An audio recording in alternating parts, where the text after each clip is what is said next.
Hello and welcome 10th class. आज हम आपकी बुक एनसीईआरटी की एक्सरसाइज न्यू बुक एडिशन की कहूँगा मैं एक्सरसाइज 1.2 स्टार्ट कर रहे हैं, क्योंकि पुरानी बुक्स में ये 1.3 थी और कुछ थ्योरम में भी, जैसे कि पहले ना इसमें एक थ्योरम यूज़ होती थी जो 1.3 थी, नई बुक में वो शायद वो 1.2 है। ठीक है, तो उसी से रिलेटेड हम क्वेश्चंस करेंगे। एक्चुअली इस पूरी एक्सरसाइज में एक क्वेश्चन और सीबीएसई के अकॉर्डिंग एक्सरसाइज सबसे इंपॉर्टेंट है, इसमें से एक क्वेश्चन जरूर उठ के आता है। इस साल भी एक क्वेश्चन आया था, तो आई होप आप इस एक्सरसाइज की प्रॉपर प्रैक्टिस कर लेना, बिकॉज इस एक्सरसाइज से क्वेश्चंस आते हैं डैम श्योर। ठीक है, और एक सबसे अच्छी बात क्या है इस एक्सरसाइज की, इसमें बिल्कुल आप रेक्टिफिकेशन कह लो, डिजिट वही रहेगी, आपको बस सॉरी डिजिट चेंज होती रहेगी, स्टेप्स वही रहेंगे। मैं करके दिखाता हूँ। जैसे आपकी बुक का ही एक क्वेश्चन ले लेते हैं हम लोग। कौन सा क्वेश्चन ले लें? First question, √5 is irrational number. Suppose that हमें प्रूव करना है कि √5 इज द इरेशनल नंबर। तो सबसे पहले हम क्या करेंगे, देखो सबसे पहले जो हमारा काम होगा ना, हम क्या करेंगे, सबसे पहले √5 को रैशनल नंबर मान लेंगे। क्या मान लेंगे? Rational number. Let √5 is a rational number. Rational number है, और रैशनल नंबर की पहचान क्या है? उसको हम P/Q के फॉर्म में लिख सकते हैं। ठीक है, यानी फ्रैक्शनल फॉर्म में लिख सकते हैं। So we can write it in the form of P/Q। ठीक है, हम इसको किस फॉर्म में लिख सकते हैं? P/Q के। तो मैं यहां लिख देता हूं √5 इज इक्वल टू P/Q। कई बुक्स में या कई जगह टीचर्स आपको A/B सिखाएंगे, इससे कोई फर्क नहीं पड़ता। अब ये P/Q कौन से नंबर है? ये P/Q है, P एंड Q आर को प्राइम नंबर्स। थोड़ा सा समझा देता हूं, आई थिंक ज्यादातर बच्चों को पता है को प्राइम नंबर्स क्या होते हैं, फिर भी मैं बता देता हूं। वो दो नंबर्स जो किसी के टेबल में ना आए एक्सेप्ट वन, जैसे 17 और 20 ले लो। क्या ये दोनों नंबर, ये दोनों कह रहा हूं मैं, दोनों किसी सेम नंबर में आते हैं, सेम नंबर के टेबल में आते हैं? नहीं आते, तो ये कोप्राइम हैं, दे आर कोप्राइम। सीपी। क्या वही बात करूं मैं 14 18 की? क्या ये कोप्राइम हो सकते हैं? नहीं, क्योंकि ये दोनों 2 के टेबल में आते हैं, तो ये कोप्राइम नंबर नहीं होंगे। वही मैं बात करूं 25 26 की, तो ये दोनों किसी सेम टेबल में आते हैं? नहीं आते। कोई भी ऐसा नंबर नहीं है जिसके टेबल में 25 और 26 आ जाए, सिर्फ एक को छोड़ के, एक तो कॉमन होता ही है। ठीक है, तो इसी को कोप्राइम नंबर कहते हैं, यानी वो दोनों किसी और के टेबल में किसी और से डिविजिबल ना हो। रिमेंबर, वो दोनों यानी P और Q के बीच में एक ही कॉमन फैक्टर, यानी P और Q किसी और से डिवाइड नहीं हो सकते। चेक करते हैं आगे। इस स्टेप को लिखते हैं, आपको लिख देना स्क्वायरिंग बोथ साइड। क्या लिखना आपको? Squaring both side. ठीक है, स्क्वायरिंग बोथ साइड करते ही ये क्या हो जाएगा हमारा?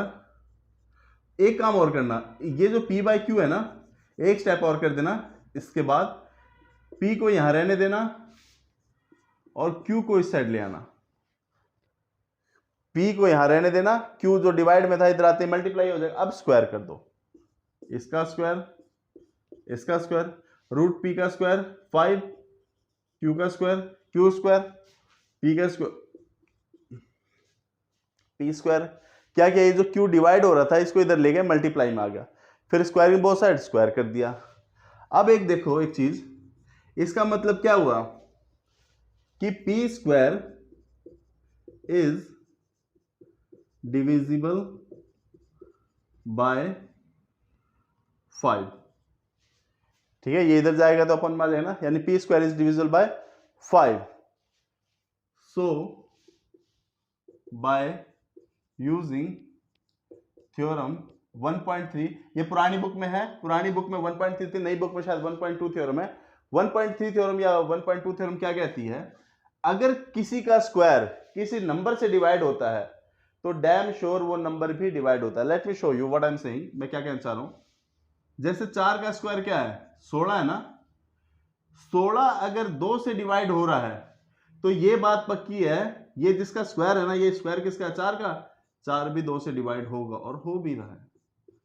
आई रिपीट, एक और एग्जांपल ले लो।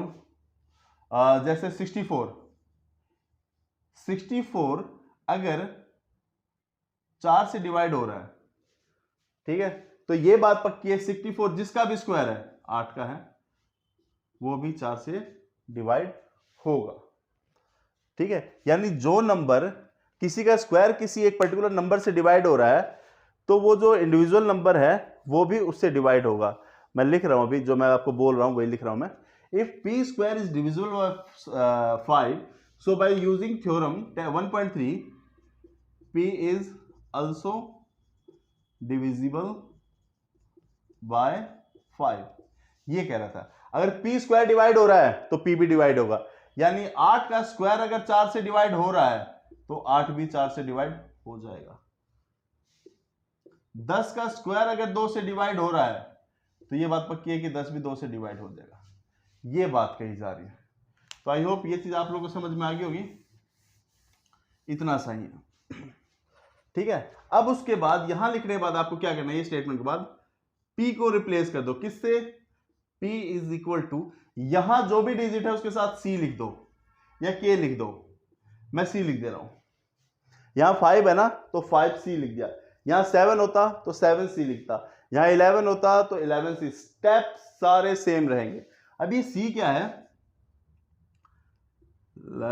c is any positive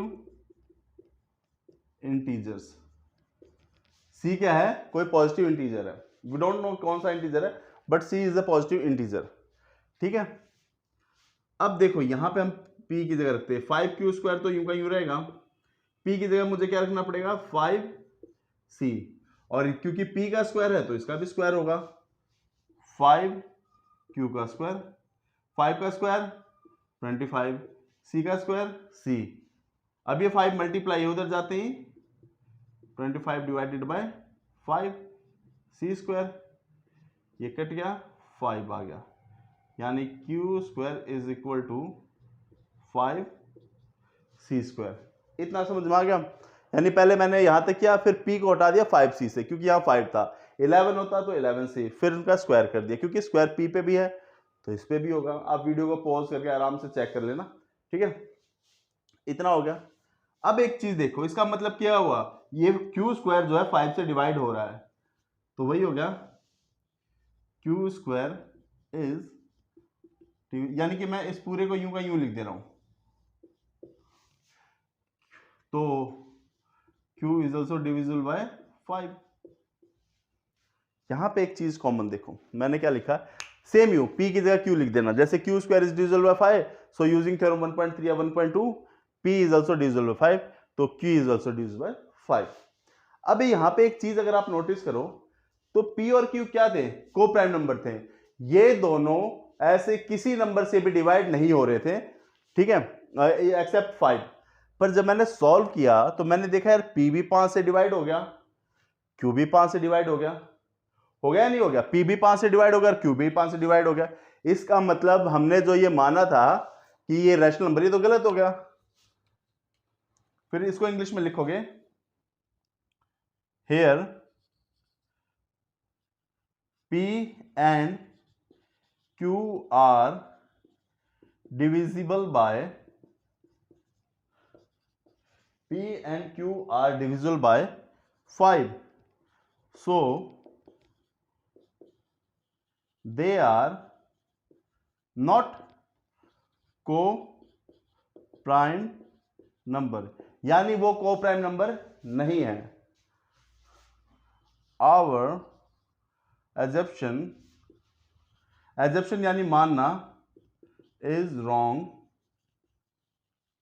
that √5 is rational number, यानी हमने ये जो माना था कि ये जो है √5 रैशनल नंबर है, ये हमारा गलत है, क्योंकि अगर ये रैशनल नंबर होता तो पी क्यू कोप्राइम होते, पर ये कोप्राइम नंबर नहीं है, इसका मतलब ये भी रैशनल नंबर नहीं है, हैंस √5 इज irrational number and this is the solution of such type of question। ऐसे टाइप के क्वेश्चंस का यही सॉल्यूशन है। आपको स्टेप बाय स्टेप याद करना या समझना है। देखो ज्यादा टफ क्वेश्चन नहीं है, हो सकता है मैंने कुछ ज्यादा इंग्लिश लिख दी तो थोड़ा सा हो रहा हो यार ये तो ज्यादा टफ हो गया, कुछ नहीं है। अब देखो ये कितना आसान है, मेरी बात मानो, आप यहाँ डिजिट चेंज कर दो, 4 क्वेश्चन कर लो, 5वां क्वेश्चन आप अपने आप कर लोगे। सपोज दैट अगर ये आ गया 2, कुछ नहीं करना, जहां जहां 5 लिखा है ना बस वहां वहां 2 लिखते चलो।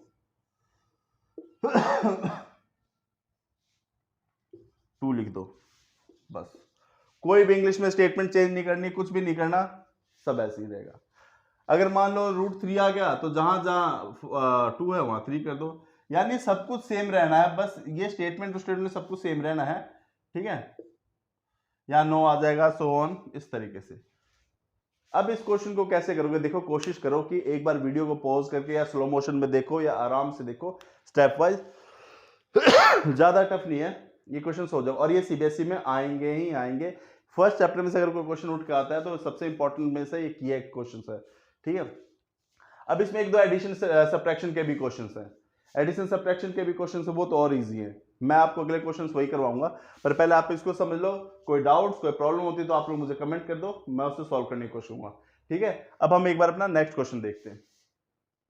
Okay 10th class, second question देखते हैं। उससे पहले मैं रैशनल नंबर की ना एक प्रॉपर्टी बताता हूँ। जितने भी रूट्स में होते हैं ना जिनके हम एग्जैक्ट वैल्यू नहीं निकाल पाते, जैसे √2, √3, √4 को नहीं, क्योंकि √4 की वैल्यू 2 होती है तो ये नहीं, √7, √11, √19 सो ऑन, ठीक है। ये सारे इर्रेशनल नंबर होते हैं, ये सारे क्या होते हैं, इर्रेशनल नंबर होते हैं। और इर्रेशनल नंबर की खास बात पता है क्या है, इर्रेशनल नंबर में मान लो √7 है, इसमें आपने कुछ भी जोड़ा तो ये पूरा इर्रेशनल बन जाएगा। इरेशनल में से कुछ भी आपने घटाया ये पूरा इरेशनल बन जाएगा। इरेशनल को आपने किसी से मल्टीप्लाई किया, इरेशनल, इरेशनल किसी से डिवाइड किया, वो भी इरेशनल। यानी इरेशनल एक ऐसा है जो जीरो की तरह है। इरेशनल के साथ जो भी, मतलब जीरो तो नहीं कहूंगा, इरेशनल एक ऐसा नंबर है, एक ऐसा इंसान है जिसके साथ जो बैठेगा वो खुद इरेशनल हो जाएगा, आइदर प्लस हो रहा हो, माइनस हो रहा हो, मल्टीप्लाई, डिवाइड, व्हाटएवर, ठीक है। अब हमें प्रूव करना है, इस स्टेटमेंट का आगे यूज करूंगा, इस स्टेटमेंट का मैं आगे यूज करूंगा। अब हमें प्रूव करना है 3 + 2 √5 इज इररेशनल नंबर। तो वही जैसा हमने पहले क्वेश्चन किया था, let is a rational number, हमने क्या मान लिया, इसको रैशनल नंबर मान लिया। So we can write it as, rational number हम किस फॉर्म में लिख सकते हैं, P/Q के फॉर्म में। P एंड Q क्या है, को प्राइम नंबर। रूट को रहने देना, बाकी सबको इधर लाना शुरू करो। पहले 3 प्लस करना, इधर लाओ, माइनस का करो, इधर क्या रहेगा 2√5, एलसीएम लो भाई, 3Q/में Q, यहाँ 2 मल्टीप्लाई हो रहा था, इधर आते ही डिवाइड हो गया, इतना हो गया। अब देखो यहां से स्टार्ट हो गया, बस इतना ही सॉल्यूशन। अब थोड़ी इंग्लिश फिर सॉल्यूशन। हम कहेंगे P and Q are integers, P and Q are integers, number है। Therefore √5 is rational number, therefore √5 is a rational number ना। यही यहां पे प्रॉब्लम आ गई, this contradict fact that √5 is irrational number। पर ये तो गलत है ना, मैंने क्या लिखा कि P और Q इंटीजर है इसलिए √5 रैशनल नंबर होगा। फिर मैंने कहा नहीं ये तो गलत है, √5 तो इररेशनल नंबर होता है, इसलिए so our assumption is wrong that, वही सारी English, 3 + 2 √5 is irrational, is a rational number, rational number। यानी कि हमारा ये मानना कि √5 3 + 2 √5 रैशनल नंबर है, इस गलत, और एजम्पशन इज रॉन्ग, हमारा मानना गलत है कि 3 + 2 √5 रैशनल नंबर है। हेंस अभी रैशनल नंबर तो क्या हो गया, irrational, hence 3 + 2 √5 is irrational number. I hope समझ में आ गया। ये प्लस माइनस वाले तो और आसान होते हैं। तो 10th क्लास इस एक्सरसाइज के जितने भी पेंडिंग बचे हुए क्वेश्चन है ना, जो हमने अभी टच नहीं किए, आप उन सबको ऐसे कर लेना। सारे क्वेश्चन ही ऐसे होंगे और इसमें नंबर नहीं कटेंगे, यही मेथड ही है। 11th क्लास में ना मैथ में एक चैप्टर है PMI, principle of mathematical induction, 4th chapter है 11th क्लास में। उसमें भी काफी कुछ ऐसा ही है, स्टेप रिपीट होते रहते हैं, बस वैल्यू चेंज होती रहती है हर बार। जैसे मैंने वहां बताया ना, √2, √3, √7, √11, बस आप नंबर चेंज करो और आपको आपका आंसर मिल जाएगा। तो आई होप 10th क्लास में आप लोग ये समझा पाया होगा किस तरीके से क्या होगा। फिर भी कोई डाउट्स, कुछ प्रॉब्लम होते हैं तो हम उसको डिस्कस कर लेंगे, आप कमेंट्स कर देना। थोड़ा सा आगे देखते हैं एक्सरसाइज में क्या क्या है, एक बार डिस्कस करते हैं। ऑफ सी 10th क्लास नेक्स्ट क्वेश्चन के मैंने तीनों पार्ट लिख लिए। तीनों पार्ट को मैं एक बार में ही समझा दूंगा क्या है। ये 1/√2 है, a/b लिखेंगे, इसको उल्टा कर दो, √2/1 b/a। फिर अभी जो मैंने स्टेटमेंट लिखी थी ना इस वाले क्वेश्चन में 3 + 2 √5 वाले में, सारी स्टेटमेंट वही लिख देना, बस √5 की जगह √2 कर देना। सारी स्टेटमेंट यूं क्यों। इसमें भी क्या करना, आपको a/b लिखना है, ठीक है। यहां से सॉरी p/q सिखाया था मैंने तुमको, p/q लिखो, p/q। अब ये 7 मल्टीप्लाई है यहाँ के यू का यू, फिर जो अभी क्वेश्चन सब जाए 3+, सारी इसमें भी √5 है, इसमें भी √5 है, सारा सेम हो जाएगा। सेम ऐसे ही, ये तो बिल्कुल डिट्टो ऐसे ही है। तो आई होप आप लोग ट्राई करो। फिर भी कोई डाउट, कोई प्रॉब्लम होते हैं तो आप लोग कोई डाउट्स, कोई दिक्कत होती है तो आप लोग मेरे साथ डिस्कस कर सकते हो, कमेंट कर सकते हो, मैं उसकी वीडियो बना के आप लोग के साथ शेयर कर दूंगा। तो आई होप 10th क्लास मैं आपको 1.2 अच्छे से समझा पाया हूँ। फिर भी कोई डाउट्स, कोई प्रॉब्लम रहती है तो आप लोग कमेंट्स करो, मुझसे पूछ लो, मैं उसे शॉर्ट आउट करने की कोशिश करूंगा। 10th क्लास एंजॉय डे और अब वर्क हार्ड करो। थैंक्स।